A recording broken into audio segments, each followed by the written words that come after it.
अस्सलाम वालेकुम स्टूडेंट्स। मैं उम्मीद करता हूँ कि आप सब खैरियत से होंगे।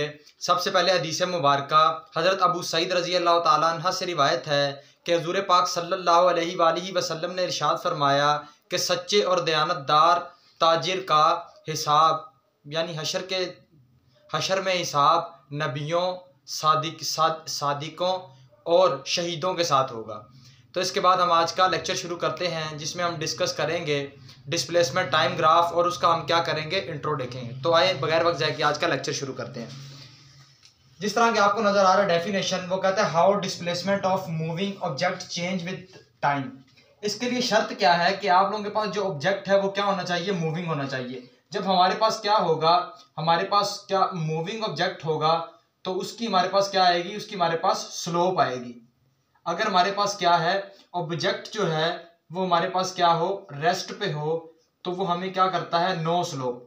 वो हमें स्लोप वगैरह क्या करता है, प्रोवाइड नहीं करता।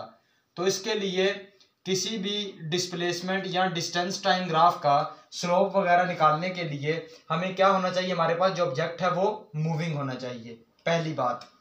दूसरी बात क्या है कि उसका हमने क्या देखना है, चेंज विद टाइम देखना है कि टाइम के हिसाब से उसके अंदर क्या तब्दीली आ रही है। जाहिर बात है, अगर कोई ऑब्जेक्ट मूव कर रहा है तो उसके अंदर हमने क्या करना है, उसकी जो चेंजिंग वगैरह देखेंगे वो किसी दूसरे वेरिएबल के हिसाब से देखेंगे। तो इसके अंदर जो दूसरा वेरिएबल इन्वॉल्व है वो हमारे पास टाइम है। जिस तरह के ऊपर आपको नजर भी आ रहा है कि डिस्प्लेसमेंट टाइम ग्राफ के डिस्प्लेसमेंट के अंदर हमारे पास टाइम के हिसाब से किस तरह तब्दीली आ रही है, वो हमारे पास क्या कहलाएगा, डिस्प्लेसमेंट टाइम ग्राफ। ये थी इसकी डेफिनेशन। उसके बाद अगर हम कंपैरिजन देखें slope of distance time graph का और slope of displacement time graph का, तो ये हमारे पास इसका बहुत इंटरेस्टिंग सा रिजल्ट आता है। जो हमारे पास slope of distance time graph है वो हमें प्रोवाइड करता है स्पीड, ठीक हो गया। और जो हमारे पास टाइम ग्राफ है ये हमें प्रोवाइड करता है स्पीड। और जो हमारे पास डिस्प्लेसमेंट टाइम ग्राफ है वो हमें क्या प्रोवाइड करता है, वेलोसिटी। हमें क्या प्रोवाइड करता है, वेलोसिटी। अब जो नेक्स्ट इंटरेस्टिंग बात आप इधर देख रहे होंगे, वो कहता है कि ये हमारे पास क्या होता है, जो हमारे पास डिस्टेंस टाइम ग्राफ है वो ऑलवेज पॉजिटिव होता है। इसका क्या मतलब है, इसका मतलब ये है कि उसकी जो स्लोप है, डिस्टेंस टाइम ग्राफ की जो हमारे पास स्लोप है, जो इस तरह स्टीपनेस वगैरह है, वो हमारे पास क्या होगी, वो हमारे पास होगी ऑलवेज पॉजिटिव, ऑलवेज पॉजिटिव, ठीक है।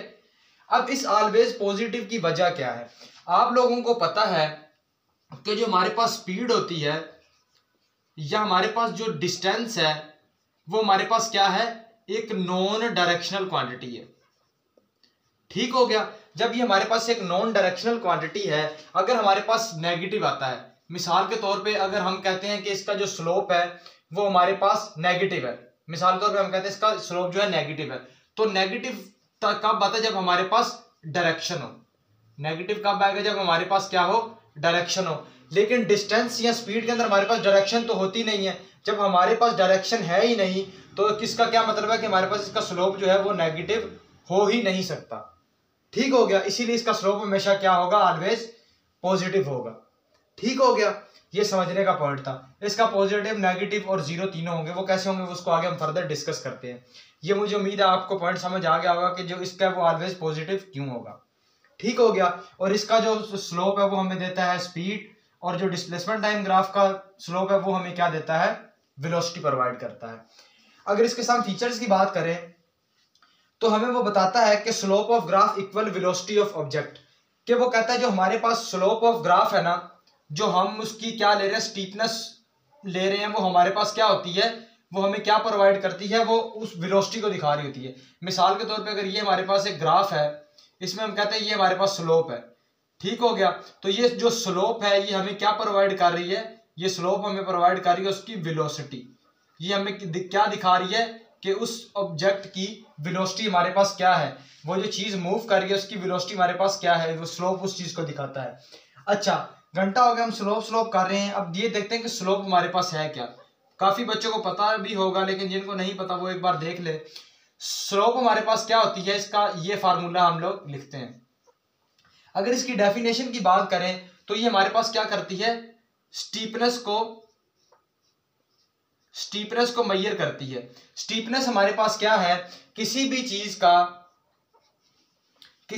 का क्या करना, राइज करना या फॉल करना, किसी भी चीज का राइज या फॉल करना वेरी क्विकली, हाई से लो या लो से हाई, किसी भी चीज का, ये मेरे फर्ज करें लो है और ये मेरे पास हाई है, किसी भी चीज का क्या करना, राइज करना, ये फर्ज करें वो चीज है, ये चीज क्या कर रही है, राइज कर रही है, किसी चीज का राइज करना या किसी चीज का फॉल करना। ऐसे इसको आप लोग देख लो कि फर्ज करो ये मेरे पास है, ये स्लोप है, ये क्या कर रही है, ये मेरे पास राइज कर रहा है, ठीक हो गया। और इसी तरह एक दूसरी मिसाल, ये मेरे पास क्या कर रहा है, फॉल कर रहा है। किसी चीज का राइज करना या किसी चीज का फॉल करना मेरे पास क्या कहलाएगा, स्टीपनेस कहलाएगा, और वो हम उसको क्या बोलते हैं, उसको स्लोप बोलते हैं। अगर इसकी एक और डेफिनेशन देखें तो वो कहता है कि ये हमारे पास क्या करती है, ये स्लोप हमारे पास क्या होती है, स्लोप हमारे पास होता है मेजर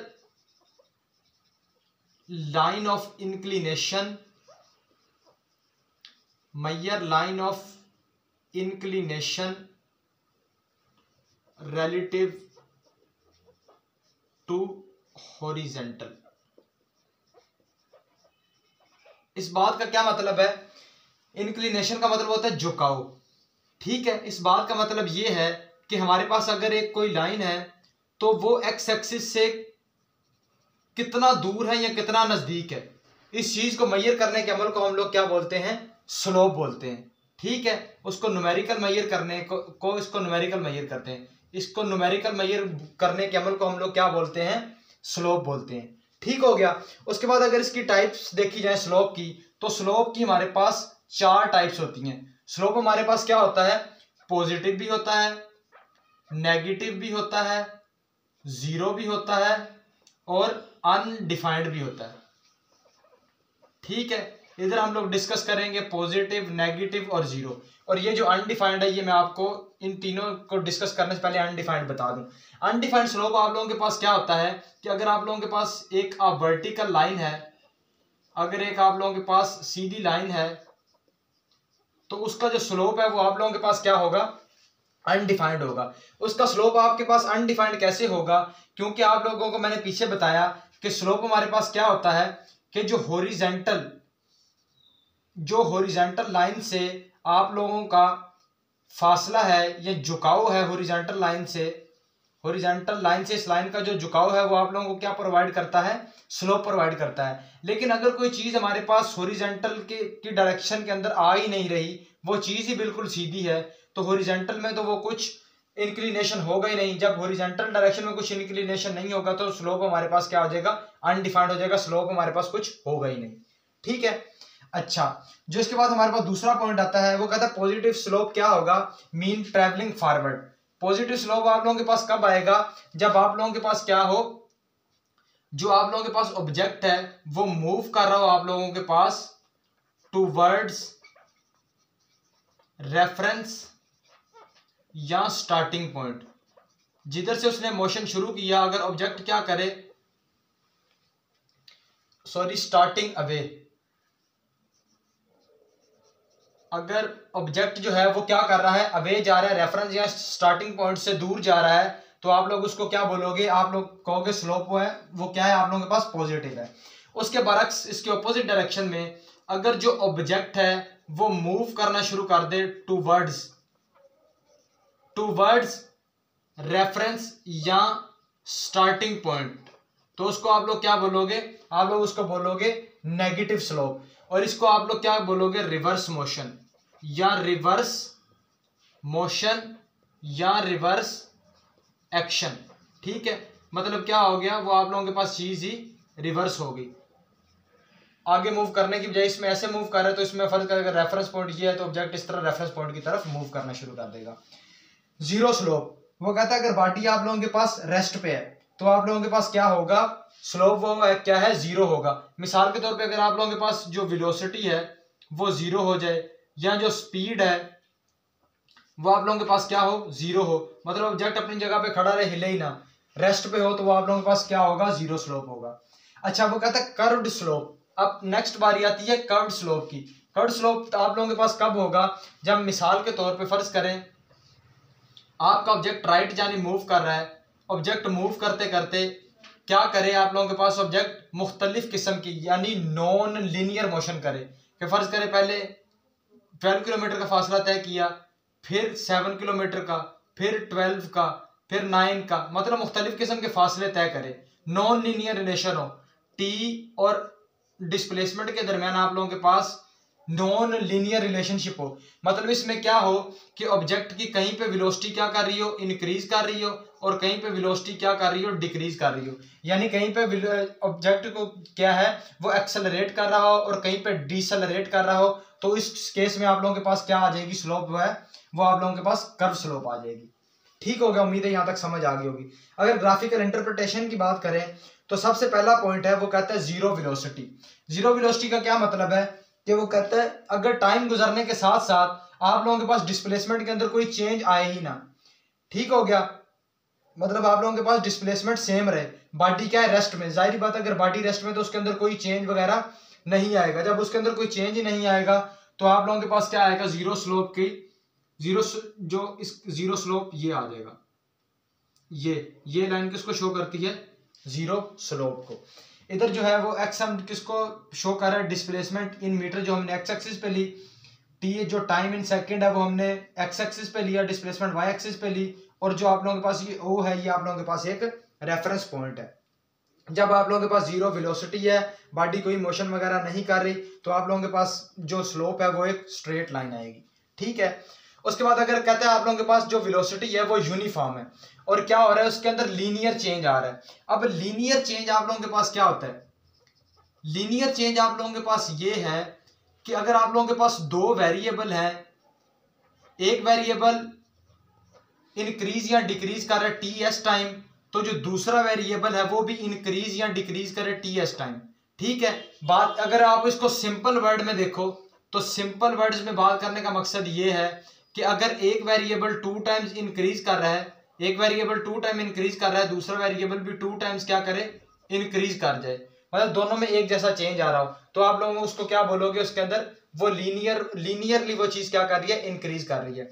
तो कहता है अगर इस तरह का केस होगा तो जो हमारे पास स्लोप होगी वो कांस्टेंट आएगी, और इसमें हमारे पास क्या बिहेवियर शो करेगा स्लोप, वो ये बिहेवियर आप लोगों के पास होगा। ठीक हो गया, कि मतलब जो हमारे पास स्लोप है वो लीनियरली इंक्रीज कर रही है, और जो हमारे पास उसका जो टाइम के साथ जो डिस्प्लेसमेंट लीनियर इंक्रीज कर रहा है और जो स्लोप है हमारे पास वो क्या आ गया, कांस्टेंट आ गया। फिर अगर देखें वो कहते हैं ये याद रखना यूनिफॉर्म वेलोसिटी, इसीलिए ये क्या कर रहा है, लीनियर चेंज दिखा रहा है। फिर अगर कहते हैं यूनिफॉर्म वेलोसिटी है, टाइम के साथ वो लीनियरली वो चीज डिक्रीज कर रही है।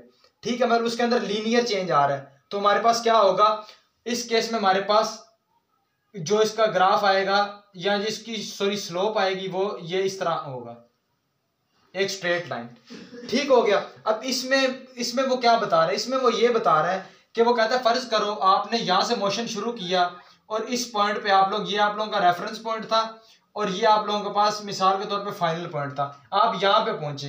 अब आपने क्या किया, यूनिफॉर्म वेलोसिटी के साथ आपने क्या किया, आप रेफरेंस की तरफ मूव करना शुरू किए, आपका मोशन क्या हो गया, रिवर्स हो गया। जब आपका मोशन रिवर्स हुआ तो इस केस में आप लोगों के पास क्या हो गया, आप लोगों के पास जो हो गया स्लोप हो गया, वो आप लोगों के पास एक्सटेंडिंग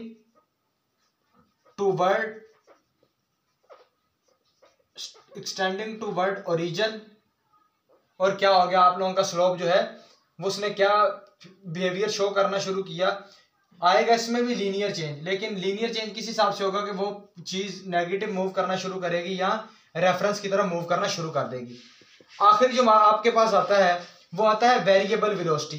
अगर आप लोगों के पास नॉन लीनियर चेंज आ रहा है, नॉन लीनियर चेंज से क्या मुराद है कि अगर आप लोगों के पास टाइम 6 मिनट गुजरा तो डिस्प्लेसमेंट कवर हुआ 12 मीटर, उसके बाद अगर आप लोगों के पास यहाँ पे 12 सेकंड टाइम गुजरा या 12 मिनट टाइम गुजरा तो इसके अंदर आप लोग के पास चेंज आया 15 मीटर डिस्प्लेसमेंट। फिर आप लोगों के पास टाइम 24 और इसके अंदर चेंज कितना आ गया आप लोगों के पास 17, या इसको आप 19 कर लो। देखिए यहाँ पे आप लोगों के पास जो चेंज आया वो 3 मीटर का आया, यहाँ पे जो आप लोगों के पास चेंज आया वो 4 मीटर का आया। मतलब आप लोगों के पास टाइम गुजरने के साथ साथ इसके अंदर जो चेंज है वो नॉन लीनियर चेंज आ रहा है, कि मतलब दोनों में एक जैसा चेंज नहीं है, मुख्तलिफ चेंज है। तो जब ऐसा सीन होगा तो आप लोगों के पास जो वेलोसिटी आएगी वो वेरिएबल वेलोसिटी आएगी। और इस केस में जो आप लोगों के पास ग्राफ बनेगा वो इस तरह एक कर्व्ड ग्राफ बनेगा। कर्व्ड ग्राफ क्यों बनेगा? वही कि कहीं पे आप लोगों के पास एक्सेलरेट हो रहा है और कहीं पे डीसेलरेट होगा, कि मतलब कहीं पे आप लोगों के पास स्पीड या वेलोसिटी बढ़ेगी और कहीं पे आपके पास वेलोसिटी क्या होगी, कम होगी। जब इस तरह का सीन होगा तो आप लोगों के पास ग्राफ क्या आएगा या स्लोप क्या आएगी, वो एक कर्व लाइन आएगी। ठीक है, तो आप इसको एक बार देख लें। तो ये था हमारा आज का लेक्चर जिसमें हम लोगों ने बात की, एक तरह का इंट्रोडक्शन ही देखा हमने डिस्प्लेसमेंट टाइम ग्राफ का। इंशाल्लाह नेक्स्ट लेक्चर में हम लोग इसकी एग्जांपल लेके इसको मजीद एक्सप्लेन करेंगे। तब तक के लिए इजाज़त दीजिए, अल्लाह हाफिज़।